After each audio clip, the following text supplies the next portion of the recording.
puji, kami tinggikan, kami agungkan Raja di atas segala raja. Saat ini kami mendengarkan suara-Mu Tuhan. Tuhan berbicara kepada kami dan ajar kami mengerti dan memahami. Dalam nama Tuhan Yesus kami berdoa dan mengucap syukur. Haleluya. Amin. Shalom Bapak Ibu, Saudara yang dikasihi Tuhan. Kita berjumpa lagi dalam perenungan intim dengan Allah. Pada hari ini, hari Jumat tanggal 12 September 2025, kita akan mendengarkan dan merenungkan sebagian daripada firman Tuhan yang bertemakan jika Kristus tidak menjadi pusat. Pada perenungan hari ini yang berfokus dalam Kolose 1 ayat 3-23 dan pembacaan Alkitab kita dalam satu tahun ini terdapat di dalam Yeskiel pasal 40 sampai pasal 42. Saya harap Bapak Ibu Saudara-saudari dapat membacanya terlebih dahulu. Saya akan bacakan dalam Kolose 1 ayat 18, demikian firman Tuhan. Ialah kepala tubuh, yaitu jemaat. Ialah yang sulung, yang pertama bangkit dari antara orang mati, sehingga ia yang lebih utama dalam segala sesuatu. Ada sebuah paradoks yang sering kita jumpai dalam kehidupan. Banyak orang mengaku Kristen, rajin beribadah, banyak aktif dan dalam pelayanan, tetapi tidak memiliki Kristus dalam hidupnya.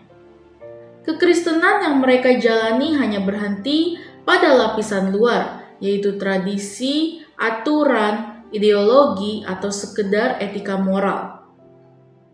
Tidak ada kuasa, tidak ada sukacita sejati, dan tidak ada pengharapan yang hidup.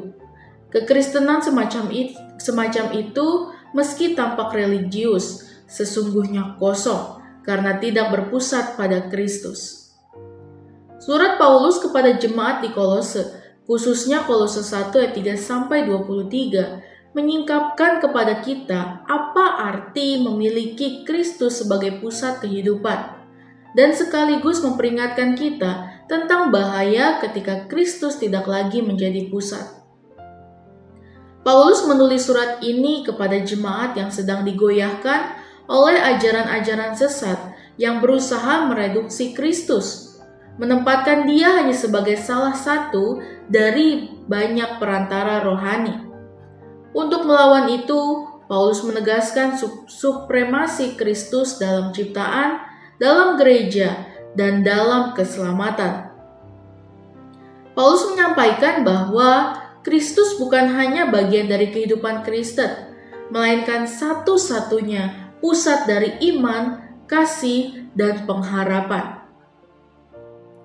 Paulus memulai bagian pertama dalam Kolose 1 ayat 3-14 dengan ucapan syukur atas 3 hal, iman dalam Kristus, kasih kepada semua orang kudus, dan pengharapan yang sejati. Ketiga hal ini adalah tanda kehidupan rohani yang sejati, tetapi penting untuk diperhatikan. Iman itu harus berakar dalam Kristus. Kasih yang sejati itu lahir dari Roh Kudus. Pengharapan itu bukan pada dunia, melainkan pada janji surgawi. Jika Kristus tidak menjadi pusat, maka iman bisa bergeser menjadi sekadar kepercayaan pada sistem atau tradisi gereja. Kasih bisa bergeser menjadi sekedar keramahan sosial atau perbuatan baik tanpa dasar rohani. Pengharapan bisa bergeser menjadi optimisme psikologis semata, bukan pengharapan eskatologis di dalam Kristus. Iman Kristen mengalami degradasi.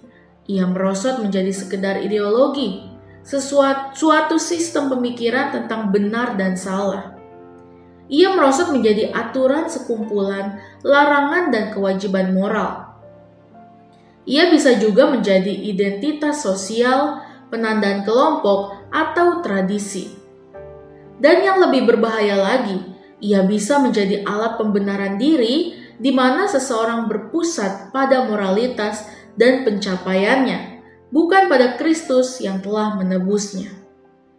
Inilah peringatan bagi kita. Banyak orang mungkin mengaku beriman, tetapi pertanyaannya, apakah iman itu benar-benar berakar dalam Kristus atau hanya pada teologi, filsafat, atau pengalaman pribadi? Banyak orang mengaku memiliki kasih, Tetapi, apakah kasih itu benar-benar lahir dari Roh Kudus atau sekedar kebutuhan untuk diterima secara sosial? Banyak orang mengaku mempunyai pengharapan, tetapi apakah pengharapan itu benar-benar tertuju kepada janji Allah atau hanya kepada kesuksesan hidup di dunia?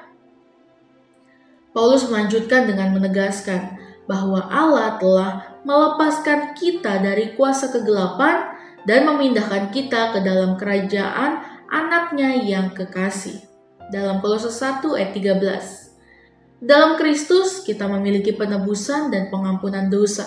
Dalam ayat yang ke-14. Kata memindahkan di sini penting. Kekristenan sejati bukan hanya perubahan perilaku atau orientasi etika, melainkan perubahan status dan identitas. Jika Kristus tidak menjadi pusat, maka pemindahan itu tidak terjadi. Kita bisa saja rajin beragama, tetapi tetap hidup di bawah kuasa kegelapan. Kita bisa saja terlihat saleh, tetapi belum pernah benar-benar ditebus. Kekristenan tanpa Kristus hanya akan membuat seseorang semakin terikat pada dirinya sendiri, bukan semakin bebas dalam Kristus. Paulus juga menyatakan bahwa Kristus adalah pusat dalam ciptaan, pusat dalam gereja, dan pusat dalam keselamatan.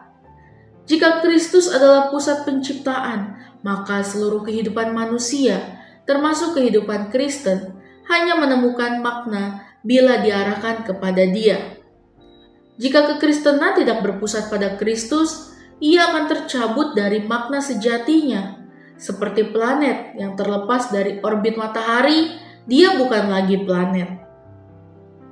Paulus juga mengingatkan jemaat bahwa dahulu mereka hidup jauh dari Allah, memusuhinya dan jahat dalam perbuatan, dalam ayat 21. Tetapi sekarang mereka diperdamaikan melalui tubuh Kristus, dalam ayat 22.